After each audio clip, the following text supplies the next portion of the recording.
Do you need HUD? I have the computer and you can see the whiteboard. I've got the other cable.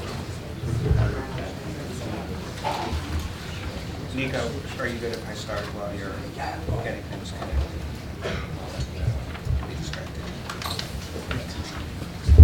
Good evening, everybody. It is nice to see you. Thank you all for being here. I want to say a special thank you to the ANC commissioners. This is our 5th consecutive meeting, and so thank you for having us back. Thank you for the commissioners. Not only have the pleasure of our company here, but between meetings often, and sometimes even in living rooms. So really, thank you for your leadership on this. My name is Russell Shaw. I am head of school at Georgetown Day School, and today was our first day of school, and I've never had a first day of school that ended quite like this.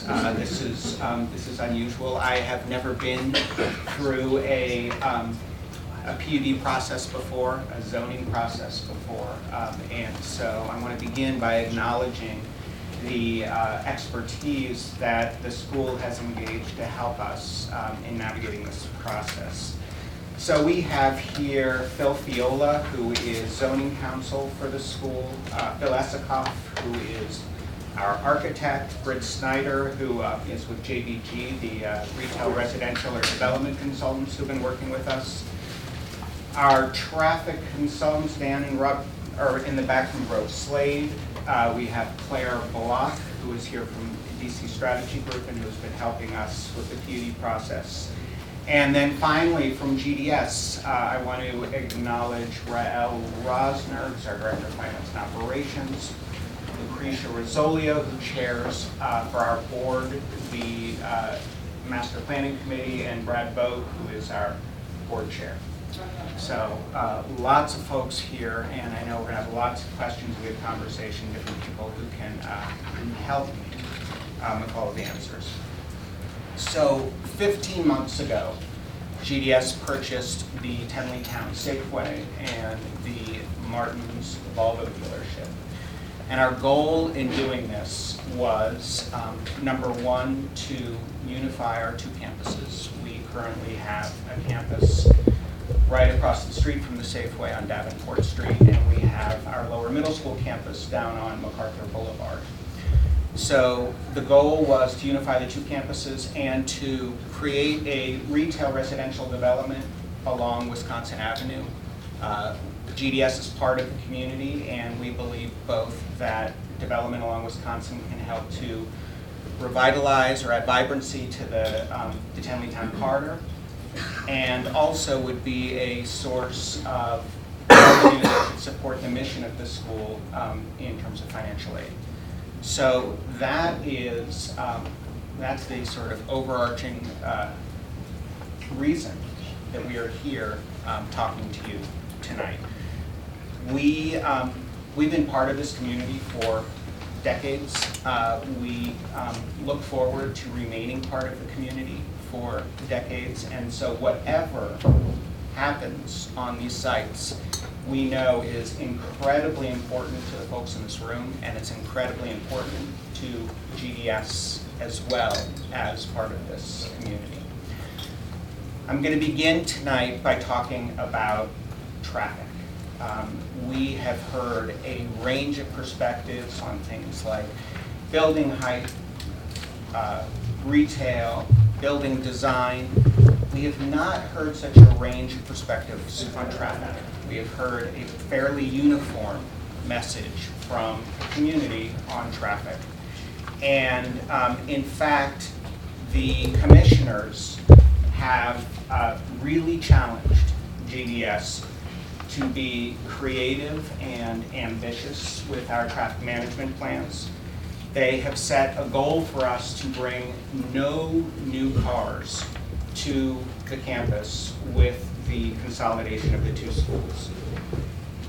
What we are going to present to you tonight, our most recent iteration of our transportation management plan, we believe is very ambitious and aggressive and forward-thinking, and we are confident that it will significantly limit the number of cars coming to GDS and to the neighborhood. What I don't want to do is overpromise and say that there will be 0 additional cars coming to the school. What I can promise is that we share the goal of seriously limiting car traffic. We recognize it is essential both for a neighborhood impact perspective and frankly from a sustainability perspective, which is something that we care about deeply. So there are 2 primary aspects that I have learned in dealing with traffic. First are structural aspects, and those can be addressed through design. And then second are behavioral, so actually how do people, what are the behaviors that people in the community adopt? And those are addressed through requirements and through incentives. So I'm going to talk to you about what the school's doing with each of these.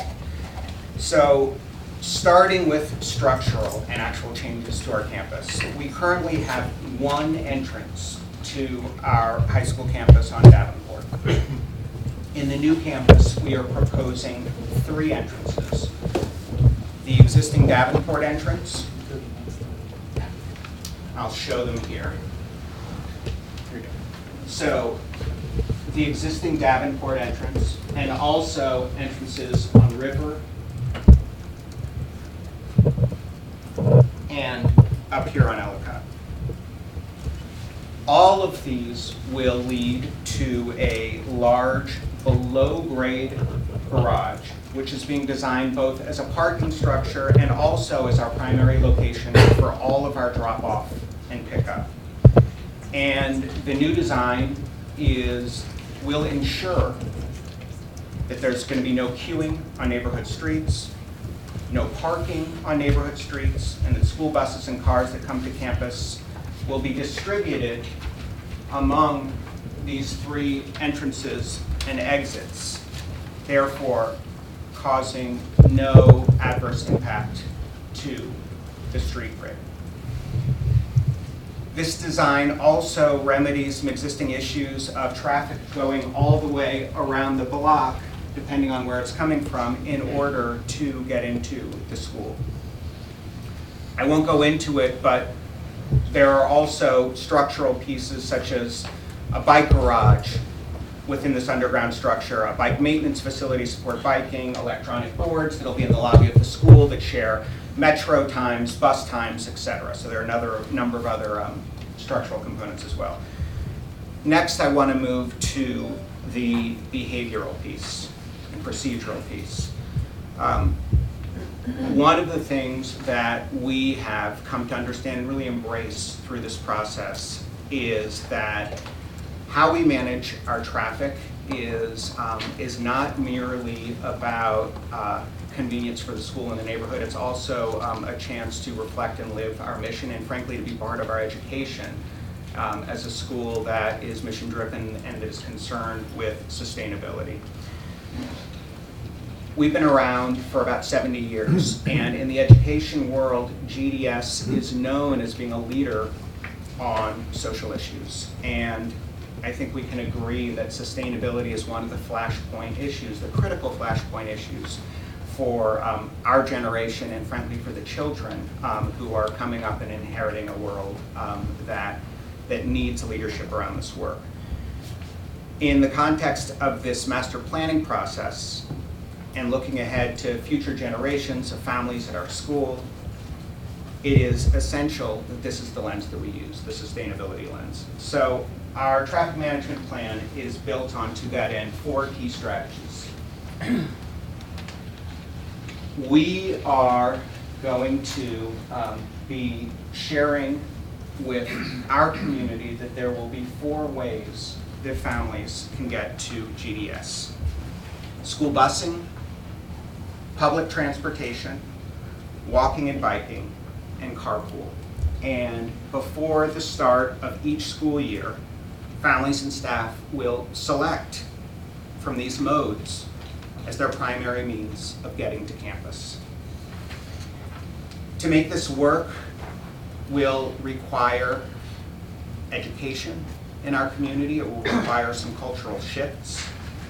And we've already begun that process this year. We are beginning it in dialogue both with our staff and with our families and with our students.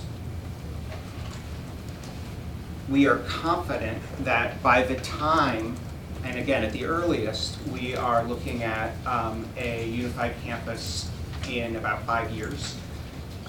And we are confident that by that time, we will be ready and able to make our transportation plan successful. So I want to talk briefly about each of these components. Currently, we have 2 school buses that drive in the morning from our high school down to MacArthur Boulevard. Those are the only morning buses that the school runs. What we are proposing is buses collecting students and staff from a variety of safe pickup points around the region. We know that by students getting on buses, that means a lot less cars coming into the community, number one, and number two, it means so less of an impact on the immediate community, and frankly, it's more sustainable. Number two, Metro bus, public transit. So Metro and Metro bus. And our commissioners have appropriately shared that Tenleytown is really a transportation hub, both with a Metro but also 14 bus routes that run very close to our school. So our traffic consultants have done a study, and 50% of our students live within a mile of a Metro station. We are going to subsidize all students that are DC residents who select Metro or buses as their primary mode of transit. We are going to provide $50 Smart Trip cards to students who aren't DC residents so that they can Metro or bus to school. We are going to give lower school families who are interested in this option the opportunity to enroll in a transit buddy matching system where a 6th grade student could take the Metro to school with an 11th grade student who had signed up to chaperone, so enabling some of our younger students to feel more comfortable using public transportation. Next, I want to talk about carpool. Right now, for students who drop off students at the school in the morning, carpooling is optional. In the future, families who select driving as their primary means of coming to school will have to carpool. We, again, from our traffic consultants, 70% of our families live within a quarter mile of another Georgetown Day School family. So we have studied this and realized that for people who want to choose carpool as an option, there are plenty of opportunities to make that successful. We also know that there will need to be some exceptions made for families who live far away from another family, who live potentially far away from the school, but we believe that these numbers indicate a strong commitment to carpooling is absolutely reasonable and can be effective. Finally, walking and biking. Over 10% of our families currently live within a mile radius of the Tenley campus. We will encourage biking and walking through education programs, through storage facilities, bike maintenance facilities, et cetera, on campus. There's a lot more details of this. This will be posted on our website in its full form after tonight, probably as soon as tomorrow. And I am sure that this will continue to evolve with feedback from the Department of Transportation and feedback from the ANC. I want to say again, we are committed to meeting a couple of thresholds. One is no adverse impact on the community. And in terms of who gets to decide that, the Department of Transportation, this is actually a standard that GDS doesn't make up. DC's Department of Transportation has a standard with metrics that the school is required to meet in terms of not having an adverse impact on the community, and we are committed to meeting that. We also are committed to reducing our carbon footprint through sustainability measures. So now I want to talk briefly about the traffic management plan for the retail residential buildings. Again, this will be posted on the website, but you should know that what we're proposing is consistent with the most rigorous standards set by both DDOT and the Zoning Commission. A few quick highlights. It will be written into leases for residents of these buildings, no residential parking passes, no visitor parking passes, We'll be providing a lot of bike parking. We will fund a capital bike share station at a location that DDOT determines would be ideal. Real-time video transit displays in buildings, car sharing spaces, electric car charging stations. So a number of things in order to, again, have a state-of-the-art traffic management plan for the residences. Is that car sharing space plural or singular? That is a great question. Plural? It is plural.